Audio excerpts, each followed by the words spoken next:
फटाक 30 सेकंड में खबर डाउनलोड कीजिए तक ऐप, लिंक डिस्क्रिप्शन में। वो रिटायरमेंट के इंतजार में थे, लेकिन इतनी फुर्ती से उन्हें उत्तर प्रदेश का मुख्य सचिव बना दिया जाएगा, ये शायद उन्हें भी इसका आभास नहीं रहा होगा। लेकिन इसके पीछे की वजह क्या है, हम आपको बताएंगे। हम आपको ये भी बताने जा रहे हैं कि बीजेपी की ताबड़तोड़ बड़े नेताओं की ये जो रैलियां हैं, कहीं इसके पीछे का भी मकसद ये तो नहीं कि कोरोना के पहले पूरे राज्य को मत डालो। और साथ साथ हम आपको वो वीडियो दिखाएंगे कि कैसे ओम प्रकाश राजभर के मुंह से, समाजवादी पार्टी के एक और नेता के मुंह से सपा को ही हराने की बात गलती से निकल रही है। नमस्कार, मैं हूं कुमार अभिषेक, आप देख रहे हैं यूपी तक और हम हाजिर अपना न्यूज शो आज का यूपी लेकर। महज कुछ घंटे पहले तक लोगों को मालूम भी नहीं था कि उत्तर प्रदेश का कोई नया मुख्य सचिव आ जाएगा और वो नया मुख्य सचिव ऐसा होगा जिसे 2 दिन के बाद रिटायर होना है। न सिर्फ दुर्गा शंकर मिश्रा उत्तर प्रदेश के नए मुख्य सचिव बने, बल्कि उतनी ही तेजी और फुर्ती से उन्हें 1 साल का एक्सटेंशन भी दिया गया।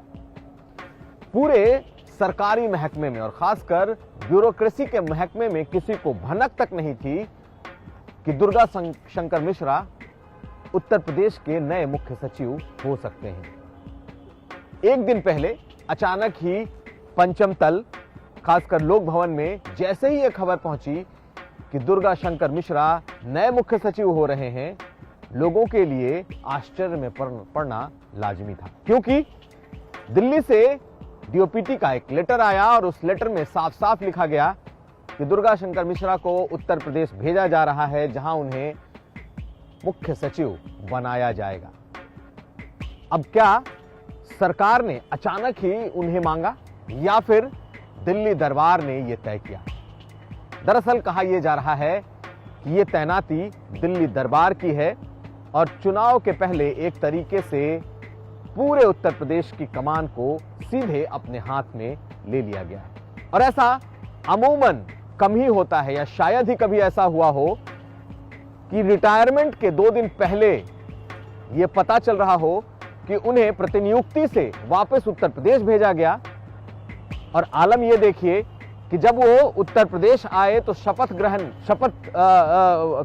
कार्य संभालने के पहले वो चुनाव आयोग की बैठक में पहुंचे। यानी कि दुर्गा शंकर मिश्रा जब लखनऊ लैंड करते हैं तो एयरपोर्ट से सीधा चुनाव आयोग के साथ होने वाली बैठक में जाते हैं, वहां सरकार का पक्ष रखते हैं और उसके बाद तब मुख्य सचिव के नाते अपनी तैनाती को लेते हैं। तो कुल मिलाकर ये तमाम घटनाएं इतनी तेजी और इतनी फुर्ती से हुई कि यहां लोगों को सोचने का मौका तक नहीं मिला। और यही वो वजह है कि इस तैनाती के पीछे ये सवाल उठ रहे हैं कि आखिर क्या उत्तर प्रदेश की सरकार को एक तरीके से दिल्ली दरबार ने अपने हाथ में ले लिया है। साफ है, बेहद ही कड़क और ईमानदार अफसर के तौर पर इनकी पहचान रही है।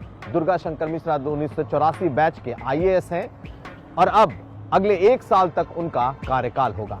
आज जिस तरीके से उन्होंने प्रेस कॉन्फ्रेंस की और यह कह दिया कि उनका ज्यादातर समय फील्ड पर बीतेगा, वो फील्ड पे दिखाई देंगे, चाहे कोरोना की लड़ाई हो, चाहे चुनाव हो या फिर कोई भी सरकारी प्रोजेक्ट्स को पूरा करना हो, वो फ्रंट से लीड करेंगे।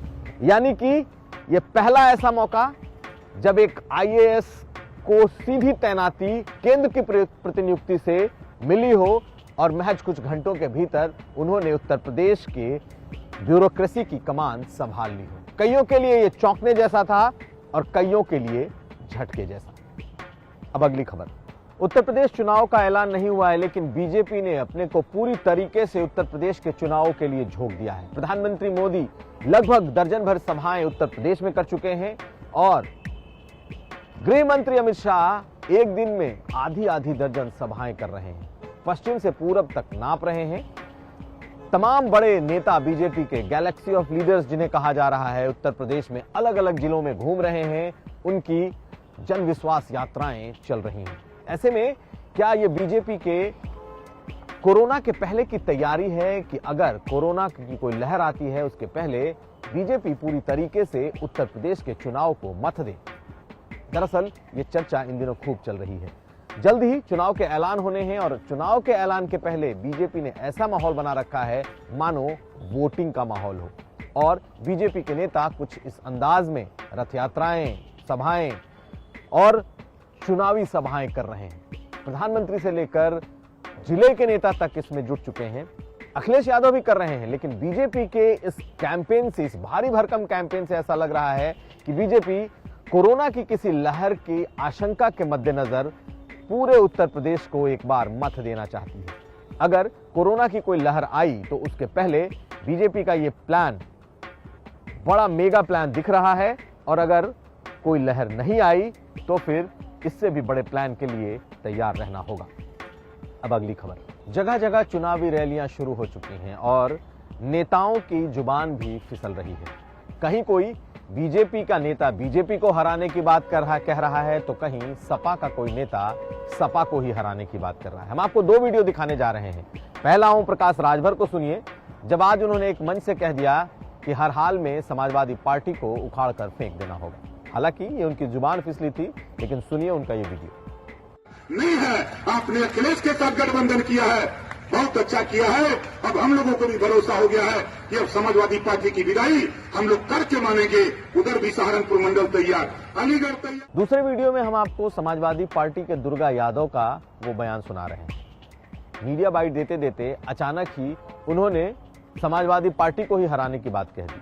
अब ये देखिए क्या कह रहे हैं दुर्गा यादव। सभी लोग निकालेंगे, चौपाल लगा रहे हैं, निकालेंगे। हमारे यहाँ तो जनता का देख ही रहे हैं, जल सैलाब बड़ा हुआ है यहाँ पर, और आने वाले दिनों में और हम करेंगे।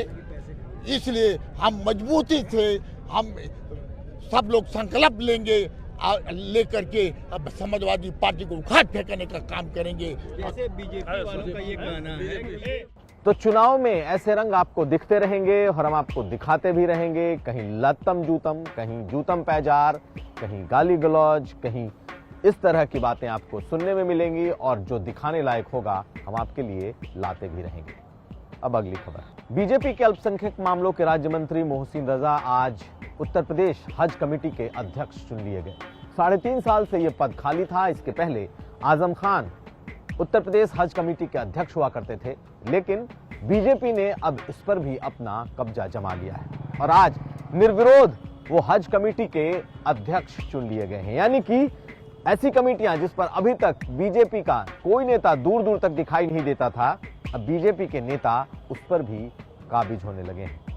और ये पहली बार है जब हज कमेटी के अध्यक्ष पद के तौर पर मोहसिन रजा का चुनाव हो गया है। तो ये था आज का यूपी। हम फिर हाजिर होंगे, तब तक आप देखते रहिए यूपी का।